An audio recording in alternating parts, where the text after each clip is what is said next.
There's this thing people think that like, I'll be happy when.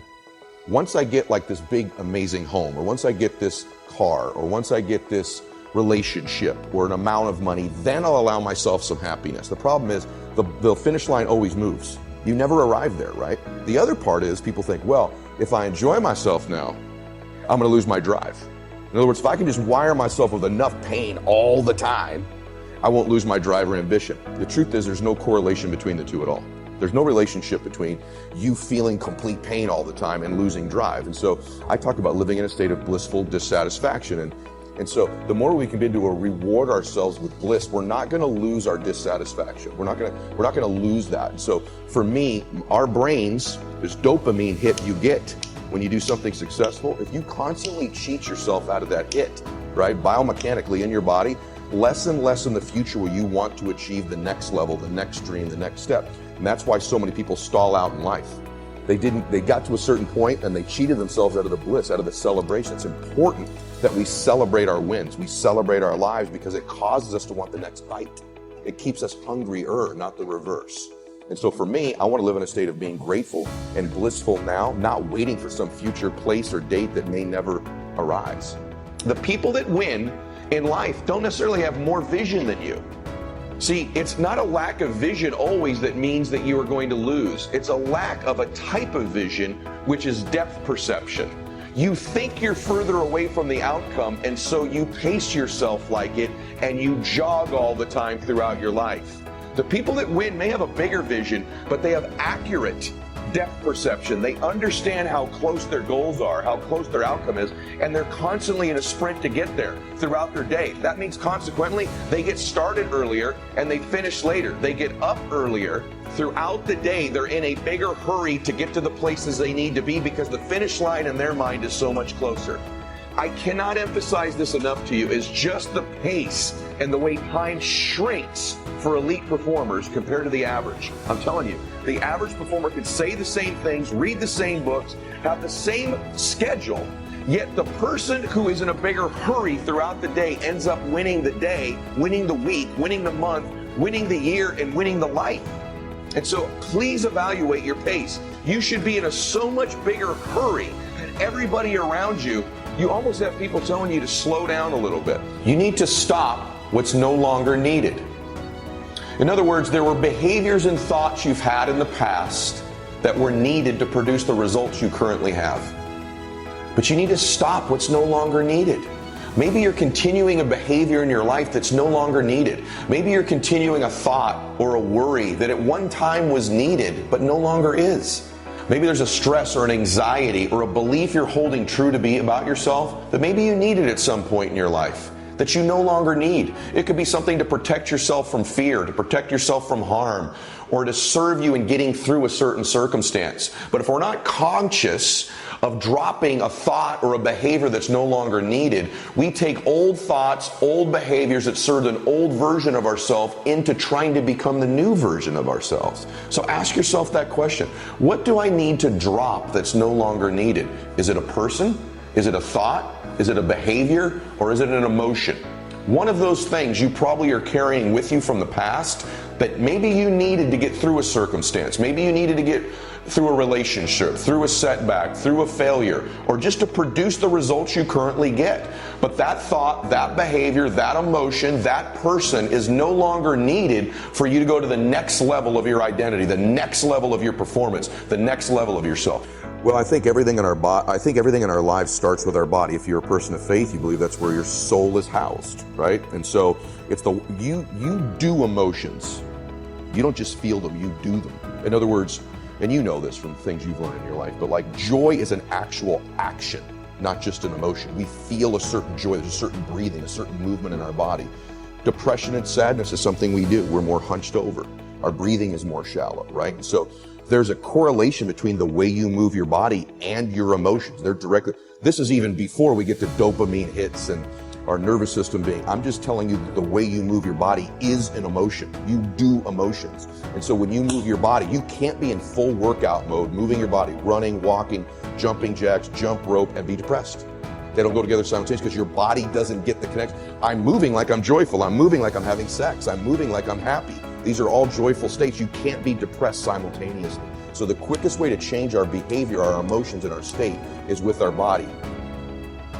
Either you're going to control your time or your time's going to control you. Either you are going to dictate the terms of your life or you're going to be somebody who reacts and responds throughout their life.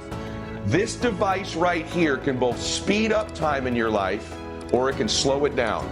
It's not always a speed tool.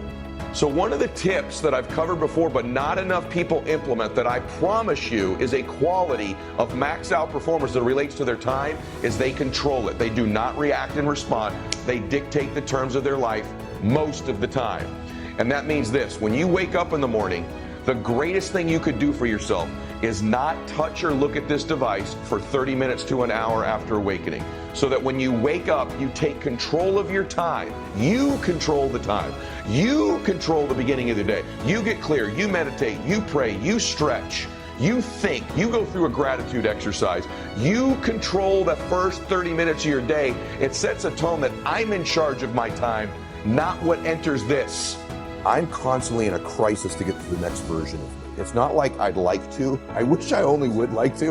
I probably have a little bit more peace in my life. I am in a crisis to get the next version of me. And so the guy sitting in front of you right now, if I come back in a year and I'm just the same exact person with the same thoughts, same ideas, same ways of delivering them, this was a wasted year of my life, right? So I want to know how to get to that next version of me. And so for those of you that struggle with taking criticism, you got to ask yourself, how important is it to you to grow? Because you were put on earth to grow, to contribute, to serve, to help. You were in your way. And the current version of you is perfect as it stands right now, but it will be inferior next year. You're perfect as you are now, especially you ladies listening to this. There's all this messaging. You're not this. You're not smart enough. Women are too dominant, then they're a diva, right? Or you're not beautiful enough. Ladies, men, you too. You are perfect as you exist right now. But that version of you isn't sufficient next year. You got to be crazy, hungry, crisis to get to that next version of you. I want the data. I want the input. I want the information. I want the feedback to get to the next version of me, regardless of how it emotionally makes me feel. I'm like driven by that. Without that information, why am I living? People who win, who max out, they are in a much bigger hurry than the people who are average. And I'm not kidding you when I say this. They're in a bigger hurry to get to their destination, to get to their outcome. Their pace is faster. They walk faster, they talk faster, and their expectation when they're going to arrive at their destination is sooner. This may seem like a very small, subtle thing, but I want you to evaluate how big of a hurry are you in? Because there's something to be said about how close you think you are to a goal and how fast you will run to get to the finish line. So I always come from a place of saying what I really believe, because you can't transfer to somebody that which you don't experience yourself. I can give you passion, I can give you energy, I can give you my belief if I'm experiencing it. Big key as a speaker, I'll give everybody. Stop trying to convince everybody of what you're saying. That's not the threshold of being a good communicator. People do not need to believe what you're saying. They need to believe you believe what you're saying. And as long as they believe you believe what you're saying, you're an effective speaker. I stopped trying to get people to believe me. There's a neediness. There's a salesmanship to that. I stopped that. It's a subtle difference. I just want you to believe I believe it. That's influence. Influence is you believe I believe it. Why is a day only 24 hours?